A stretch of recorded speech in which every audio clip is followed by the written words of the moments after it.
नमस्कार मित्रमंडळी. तर आज म्हणजे आपण बघतच आहोत काय झाली अवस्था महाराष्ट्राची. म्हणजे काय पातळीवरती येऊन पोचलं आहे राजकारण, आणि त्यामध्ये म्हणजे एकनिष्ठ आणि एका पक्षात एवढी वर्ष राहणं ही किती मोठी गोष्ट आहे.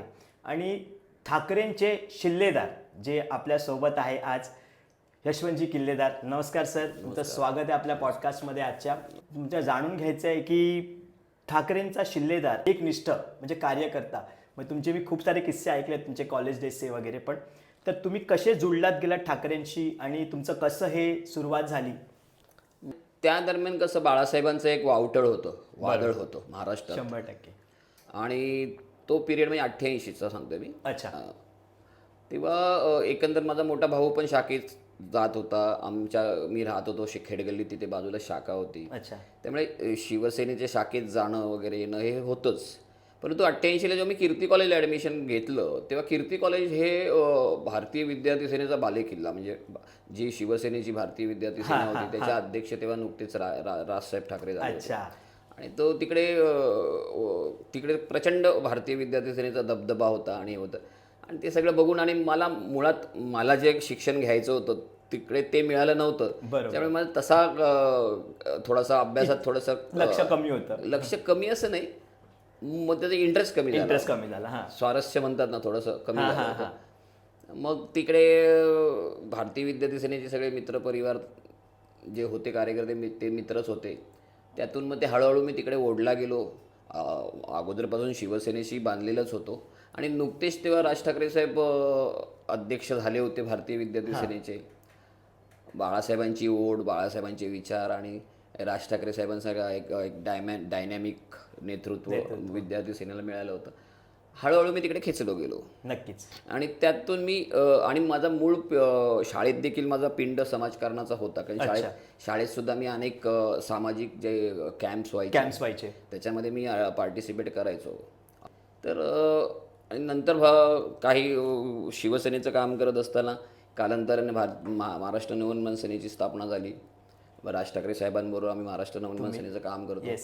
आणि हे त्या सगळ्या अगोदरच्या अनुभवाचा उपयोग महाराष्ट्र नवनिर्माण सेनेच्या पक्षाची बांधणी करायला मला झाला. खूप उपयोगी पडला. खूप उपयोग झाला. याच्यावर आपण वळूया थोडंसं याच्याकडे की निरोगी आणि स्वच्छता म्हणजे दोन हे वेगळे वेगळे विषय आहे. म्हणजे आजकाल कसं होतं की आपण दादरलाच राहिलं आहे तर सगळे म्हणजे पावसाळा आला की हे मच्छर किंवा हे असं काय काय सुरुवात असते, म्हणजे पाणी भरतं आपल्या इकडे. तर तुमचं असं काय म्हणजे की निरोगी आणि स्वच्छता तुम्ही कसं जोडता? याच्यात कसं तुम्हाला एक गोष्ट सांगतो. महानगरपालिका, मुंबई महानगरपालिकेकडे मोठ्या प्रमाणात सिस्टीम आहे. मी अजिबात म्हणणार नाही की महानगरपालिका फेल्युअर आहे. सिस्टीम आहे पण ती नीट राबवली जात नाही. 100%. मुंबई महानगरपालिकेसारखी सिस्टीम कुठल्या संपूर्ण देशामध्ये कुठल्या महानगरपालिकेकडे नसेल. 100%. एवढी चांगली सिस्टीम आहे. इतकं चांगला कामगार देखील आहे. परंतु राबवणारी लोक योग्य नाही आहेत. 100%. भ्रष्टाचार आहे, भ्रष्टाचार होतोय कुठे. 100%. त्यामुळे कसं झालंय की म्हणा मिल बाटके खाओ, या धोरणानुसार ती सिस्टीम कुठेतरी त्याला गंज पकडलं. लक्षात आलं का? सिस्टीम जर चांगली आहे तर ती राबवणारी लोकही चांगली जर मिळाली तर मला वाटतं हे जे गोष्टी, ह्या ज्या काही छोट्या छोट्या गोष्टी आहेत, वर्षानुवर्षे त्याच गोष्टीवर आपण बोलतोय, निवडणुका लढवतोय, त्याच गोष्टींवर त्याच मुद्द्यांवर आपण निवडणुका लढवतोय. बरोबर. हे मुद्दे आतापर्यंत व्हॅनिश व्हायला पाहिजे, संपायला पाहिजे होते. मला वाटतं सिस्टीम राबवणारी लोक चांगली सभागृहात जाणं गरजेचं आहे. त्यांचा वचक अधिकाऱ्यांवर असला पाहिजे. वचक म्हणजे मी दादागिरीने नाही म्हणत आहे, अभ्यासू वृत्तीचा वचक. आणि अभ्यासू वृत्तीचे सुशिक्षित उमेदवार जास्तीत जास्त मोठ्या प्रमाणात जर सभागृहात गेले तर मला वाटतं ह्या सगळ्या सुधारणा आपसूक होतील. मी पण ह्याच मताचा आहे. जर सुशिक्षित असेल तर त्याला माहिती आहे की काय करायचं आहे काम, नाहीतर असा कोण गेला की त्याला माहीतच नाही काम, त्यात 5 वर्ष निघून गेली. तर आपण आजकाल बघतच आहोत की सगळं चाललंय असं. पण त्याच्यावरून तुम्हाला असं काय वाटतं की जेवढे आपल्या इकडचे हॉस्पिटल आहेत वगैरे, म्हणजे जसे आपल्या एक जवळचं KM म्हणा किंवा जे आपले म्युन्सिपल हॉस्पिटल्स वगैरे, तर तिकडे जशी ते म्हणजे कार्यपद्धती आहे त्याचंही तुम्हाला मी परत पुन्हा सांगतो. म्हणजे कसं आहे, ही जी सगळी BMCची हॉस्पिटल्स आहेत, कुठल्याही महानगरपालिकेकडे एवढी हॉस्पिटल्स नाही की जी मुंबई महानगरपालिकेकडे आहेत. बरोबर. त्या हॉस्पिटलवर बर्डन किती आहे हो? 100%. म्हणजे जर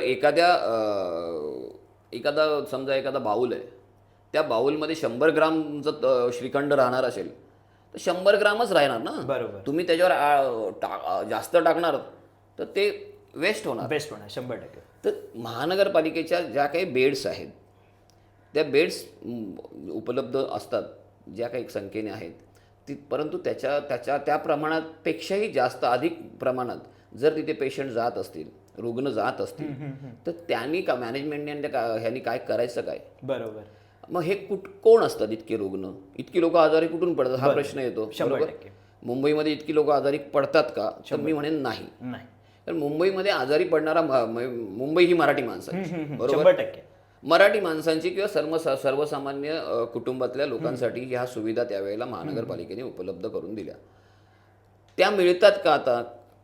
KM असो, सायन असो, कुठेही कुपर असो, तुमची ही जी हॉस्पिटल्स आहेत इथे सर्वसामान्यांना तिथे उपचार करायला म्हणजे ॲडमिशन किंवा अवेलेबलच नसतात. बरोबर. का तर त्याच्यावर जो भार पडलेला आहे हा परप्रांतातून आलेली जी लोक आहेत, 100%. परप्रांतातून आलेली जी मुंबईवर जो लोड आलेला आहे म्हणजे त्यांचाच भरणा तिकडे असतो. कारण फुकट सगळे उपचार मिळतो म्हणून मॅक्झिमम ती जी सगळी लोक आहेत त्याच्यामध्ये मग UP, बिहार, कुठले अगदी परप्रांत सोडावं, मुंबईच्या बाहेरची अगदी म्हणजे पनवेल ह्या साईडची ही लोक, मी असं म्हणत नाही की त्यांनी येऊ नये, बिचारे रुग्ण आहेत व गरीब लोक आहेत त्यांनी नक्की यावं, परंतु बाहेरचे जे महाराष्ट्राच्या बाहेरची जी लोक आहेत ह्यांना किती काळ आपण मर्यादेच्या पलीकडे जाऊन जिंकायचं. बरोबर. आणि अशामुळे काय होतं की ज्यांच्यासाठी ही हॉस्पिटल्स उभी राहिली केली गेली त्यांना ट्रीटमेंट मिळतच नाहीत. भलतेच येऊन त्याची तिथे ट्रीटमेंट घेतात. आणि ज्यांच्यासाठी निर्माण केली ती आपली सर्वसामान्य मराठी जी मंडळी आहे त्यांना प्रायव्हेट नाईलाजाने प्रायव्हेट हॉस्पिटलला जावं लागतंय आणि पैसा खर्च करावा डॉक्टरकडे गेले की मला वाटतं ह्याच्यावर राज्य सरकारने आणि म्हणजे राज्य ऑफकोर्स, कारण हे सगळे निर्णय किंवा हे काही नियम जे आहेत हे विधिमंडळात होतात. 100%. ह्याच्यावर कुठेतरी काहीतरी कंट्रोल आणायला पाहिजे, नियम करून काहीतरी कंट्रोल आणायला पाहिजे. कारण ह्या सगळ्या हॉस्पिटलवरचा जो लोड आहे, ताण आहे, हा कमी नाही केला तर बरेचसे आता पेशंटचे रिलेटिव्ह मग त्या डॉक्टरला मारहाण कर आणि हे कर.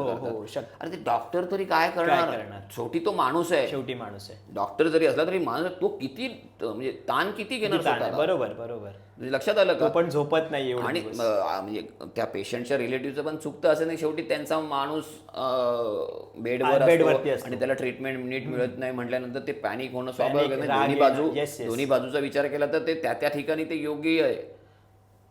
परंतु ह्याच्यावर कुठेतरी योग्य पद्धतीने काहीतरी एक वे आउट काढला पाहिजे. आणि ते इनिशिएट कोणी करायला पाहिजे.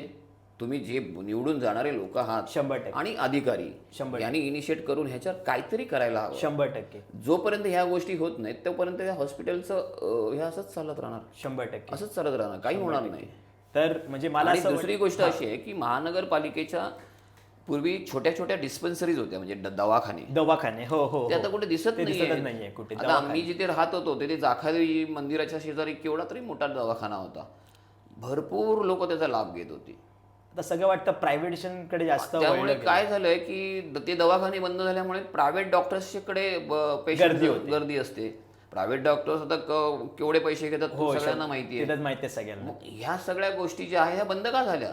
बरोबर. बंद होण्यामुळे म्हणजे महानगरपालिकेची पण कारणं असतील. 100%. असं म्हणत नाही की महानगरपालिकेने कंटाळा करून की मुद्दामून बंद केली, नाही. काहीतरी कारणं असतील ना. 100%. मग ती कारणांचा शोध घेऊन त्याच्यावर ओव्हरलोड करून आपण काहीतरी मार्ग काढायला हवा. 100%. असं होताना दिसत नाही. 100%. आणि लोकप्रतिनिधी ह्यामध्ये इंटरेस्ट घ्यायला हवा. लोकप्रतिनिधींचा जर एक दबाव असेल तर ह्या गोष्टी प्रशासनाला कराव्या लागतात. 100%. लोकप्रतिनिधी म्हणून म्हटलं की लोकप्रतिनिधी त्या उमेदीचे किंवा त्या इच्छेचे पाहिजे सुशिक्षित असे लोकप्रतिनिधी सभागृहात जायला. कारण राजकारण ज्या थराला चाललंय त्या लोकप्रतिनिधी काय सगळं म्हणजे आज उद्या तिथे तर त्याचं म्हणजे तुमचं निष्ठावंत म्हणजे तुमच्याकडनं शिकावं असं मी सगळे तुमचे सांगतातच. म्हणजे जेवढे दादर मधले आहेत सगळे त्याचं कारण असं आहे तुम्हाला मी सांगतो. मी राज ठाकरे साहेबांबरोबर एक 40 वर्ष आहे. 100%. अगोदरचं सोडून द्या, मनसेच्या स्थापनेपासून तर मी आहे, अगोदरच्या माझी पार्श्वभूमी त्यांच्यासोबतची आहेच. अनेकदा मला संधी मिळता हुकलेली निवडणूक लढवण्यासाठी. एक व्यक्ती, एक माणूस, कुठलीही व्यक्ती, एक माणूस आहे म्हटल्यानंतर त्याला कुठेतरी एक वाईट वाटतं की मला नाही मिळालं वगैरे. ते वाईट वाटणं अयोग्य असं माझं म्हणणं नाही, परंतु वाईट वाटल्यानंतर चुकीचं पाऊल उचलणं हे मला पटत नाही. त्याचं कारण असं आहे, यशवंत किल्लेदार कोण आहे, कोण होता, त्याला तो नावारूपाला कसा आला, का आला, कुठून आला, कोणी डोक्यावर हात ठेवला म्हणून आला. बरोबर. हे सगळं आपण विसरतो का? 100%. अदरवाईज नुसता एक यशवंत किल्लेदार म्हणून मी वावरलो असतो, कुठलाही बॅनर किंवा कुठल्याही नेत्याचा माझा डोक्यावर हात नसता, तर मी हे नाव आणि हे वलय निर्माण करू शकलो असतो का? नाही. बरोबर. ठीक आहे, नाही मिळालं, नगरसेवक नाही मिळालं म्हणून काय आपण लोकांमध्ये आपली लोकप्रियता कमी थोडीच होणार आहे. आपण काम केलं तर लोकप्रियता तशीच 100%. कधी जेव्हा वेळ येईल, चांगली वेळ येईल आणि नेतृत्वाला वाटेल की नाही आता ही वेळ किल्लेदारची आहे, किल्लेदाराला द्यायला हवी, बरोबर, तेव्हा तोपर्यंत संयम ठेवून आपण राहिलं पाहिजे.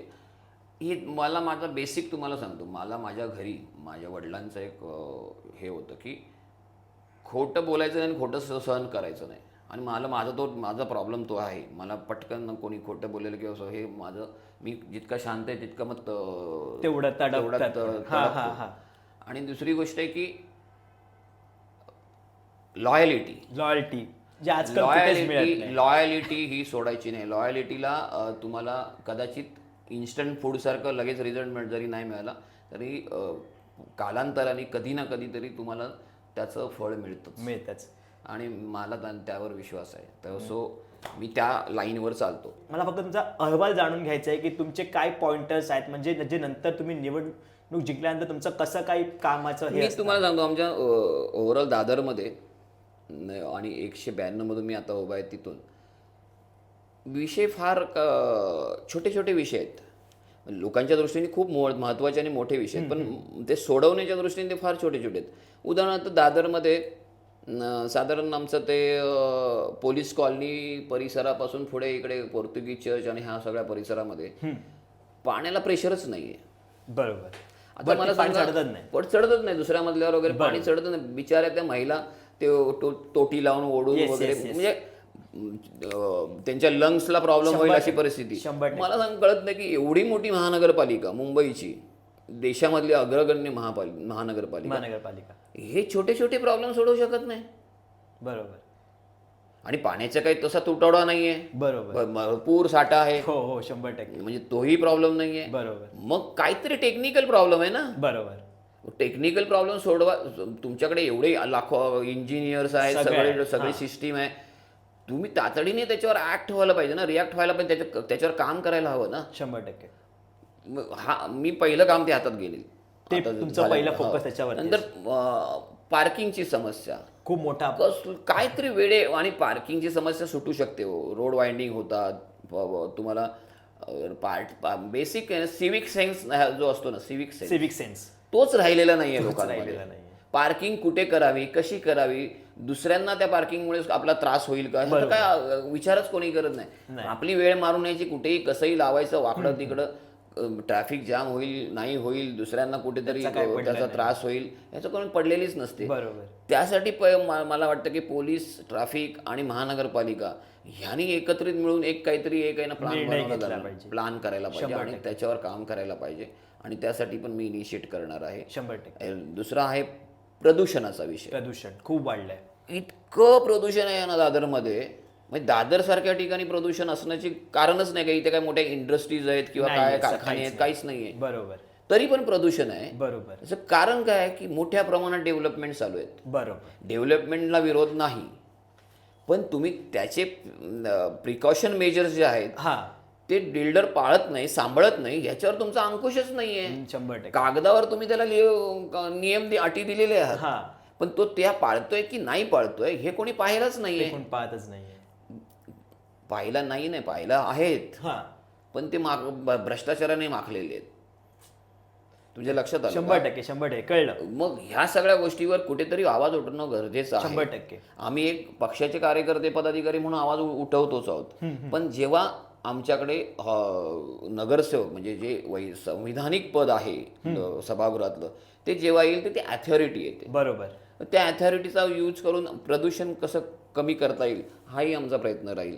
लोकांना बेसिक गोष्टी आहेत त्या द्या पहिल्या. बरोबर. रेल आता बस भाडेवार महानगरपालिकेचीच एक ती सिस्टर कन्सर्न आहे बेस्ट. हा काय भाडेवार केली आहे ती? बरोबर. 5 रुपयावरून तुम्ही डायरेक्ट 12 रुपये करता. सर्वसामान्य माणूस कसा आणि बस कोण वापरतो? सर्वसामान्य माणूस वापरतो ना. बरोबर. धनिक लोक नाही वापरत. धनिक लोकांच्या स्वतःच्या गाड्या असतात. बरोबर. मग सर्वसामान्यांचा विचार तुम्ही करणार की नाही करणार? बरोबर आहे.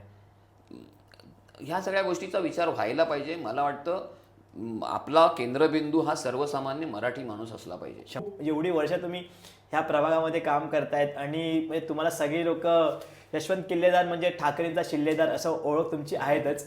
तसं पण सांगायचं तात्पर्य असं आहे की म्हणजे मला खूप बरं वाटलं तुम्ही तुमचा वेळ तुमच्या दिला आणि म्हणजे तुमच्या एवढ्या बिझी शेड्यूलमध्ये तुम्ही मला वेळ दिलात आणि सर्वसामान्यांना म्हणजे तुमचे जे शब्द आहेत ते लोकांना कळले. तुमचा प्लॅन काय आहे लोकांना म्हणजे असं वाटतं की काय प्लॅन असतील पुढचं काय असेल तर तो तुम्ही आपल्या ह्या माध्यमातून तुम्ही सांगायचा प्रयत्न केला. तर मला असं वाटतं की तुमचं खूप खूप धन्यवाद आणि तुमचे खूप खूप आभार. धन्यवाद आणि थँक्यू सो मच मला वेळ दिल्याबद्दल. धन्यवाद. Thank you so much. तुम्ही सांगा तुम्हाला कसं वाटतंय हा